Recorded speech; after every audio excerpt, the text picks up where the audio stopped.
Storybeans presents The Scratchy Back Adventure. In the heart of the African savannah, where tall grasses waved like ocean tides and acacia trees dotted the horizon like leafy umbrellas, lived a young warthog named Tamu. Tamu was small for his age, with stubby legs and a nose that was always twitching. He was curious, very curious. While other young warthogs were content to roll in the mud and nap in the shade, Tamu was always asking questions. "Why do giraffes have such long necks?" he once asked his mother. "To reach the tastiest leaves," she said, chuckling to herself. "Why do lions roar so loud?" "To say, 'This is my land,'" came the reply. But today, Tamu had a new question. As he rolled in a particularly sticky mud puddle, he wriggled and grumbled, "Mama, why is it that no matter how much I roll, there's always one itchy spot I can't reach?" His mother yawned, eyes half closed. "That's just life, little one. Some itches go unscratched." That answer didn't sit well with Tamu, not one bit. So, with a snort and a shake of his muddy hide, Tamu trotted off across the plains in search of answers and maybe a good back scratch.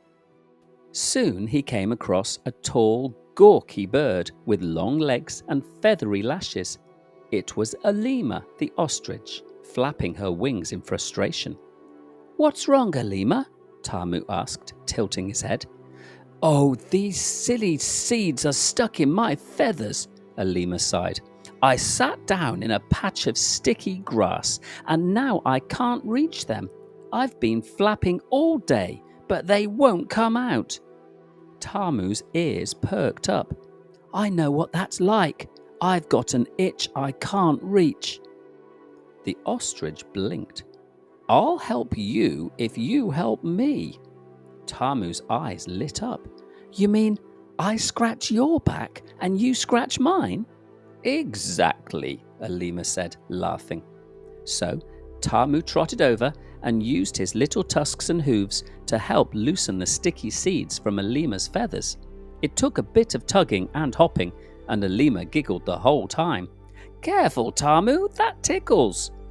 When they were done, Olima bent her long neck down and pecked gently at Tamu's back. "Right there, just a little bit more to the left. Ah, yes, that's it." Tamu sighed in delight. "Much better?" Olima asked. "Much, much better," said Tamu. "Thanks, Olima." "No problem. If you scratch my back, I'll scratch yours," she called as she flapped off. Tamu continued on, tail swishing happily. He felt so good that he began humming a tune. But then he heard a deep groan. "Ugh." Tamu followed the sound and found Baraka the buffalo lying on his side beneath a baobab tree. He looked uncomfortable. "Baraka, are you hurt?" Tamu asked, rushing to the big buffalo's side. "No, just itchy," Baraka grumbled. "I leaned against the tree to scratch, but now I'm stuck in a nest of ants. I can't move without getting bitten." Sure enough, tiny red ants were crawling all over Baraka's back legs. Tamu shuddered. "Ooh, that's awful." "Tell me about it," groaned Baraka. "If someone could chase these ants away, I'd be grateful forever." Tamu thought for a moment. "What if I help you now, and maybe one day you might help me?" Baraka blinked. "What, like a trade?" "Like scratching backs," Tamu said proudly. Baraka chuckled. "All right, little warthog. It's a deal." Tamu dashed off and returned with a large leaf from a palm tree. He carefully brushed the ants off Baraka's legs and tail while the buffalo mooed in relief. "Oh, bless your little hooves," Baraka said. "That was brilliant." "Just remember," Tamu said, smiling, "if I scratch your back, I'll scratch yours," Baraka finished with a nod. Later that afternoon, dark clouds gathered over the savannah. Thunder rumbled in the distance. Tamu didn't mind rain, but he didn't like storms, especially the windy ones that rattled trees and scared birds from the sky.